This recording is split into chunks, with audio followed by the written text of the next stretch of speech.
Wilfie, first of all, to start with, this is a very, very different show. It's extremely different for us. The technology, for a start, is the main thing. We've decided to go with computer-generated imaging this time.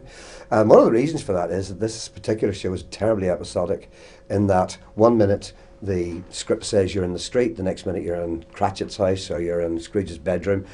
And to go seamlessly between those, we felt the best way to do this was through computer-generated imaging.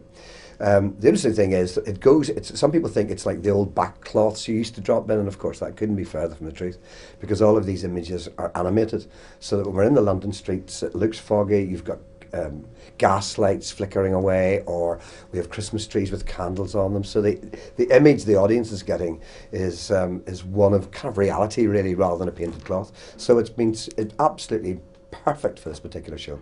And can you see this as, depending on the production, could be used in other shows? Absolutely. I think the possibilities are endless. I don't think it will ever replace a traditional flown set, for example, but I think that the way forward will be a combination of both.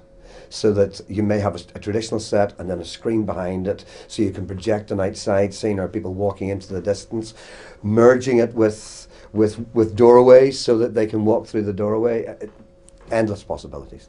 And what do you think of how this particular run's been going this week? This has been amazing. I mean, we've been coming in here for a long, long time.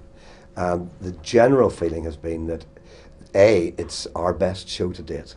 As a complete package, and comparisons are being made between this and the West End, saying that there's nothing to separate it. I had an email just last night from someone saying, look, it was like sitting through a West End show. So, I mean, I'm thrilled. But we're coming into a professional house, and we're coming on the back of a West End tour. We're going into professional pantomime follows us, so we have to be up there, because the general public aren't going to accept less from such a beautiful building.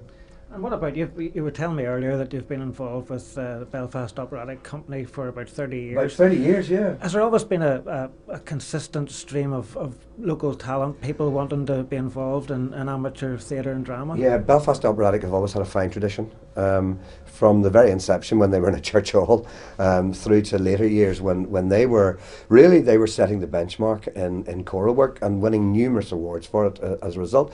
And that standard is just maintained. It's good stewardship on the part of the office bearers and good recruitment, I have to say, and using in-house talent. A lot of other companies tend to bring people in. We would only do that in a circumstance where there's just nobody appropriate for the part. And we've been backstage there in the makeup, it's all buzzing.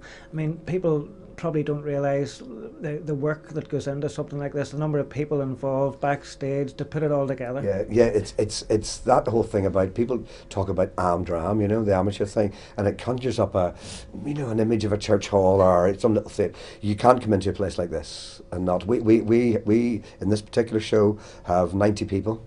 Each one of them has at least 4 costumes, so we're talking a minimum of 400 costumes, and it's 400 plus, to be perfectly honest. So we have a team of 8 wardrobe mistresses working backstage constantly. We have 8 backstage crew plus the opera house crew, 4 on each side. We have a professional stage manager, we have a professional lighting designer, professional sound, plus all of the other things that the opera house brings. So yeah, I mean, you cannot do it unless it's absolutely right, and most of us wouldn't want to be part of something that wasn't as professional as we could make it.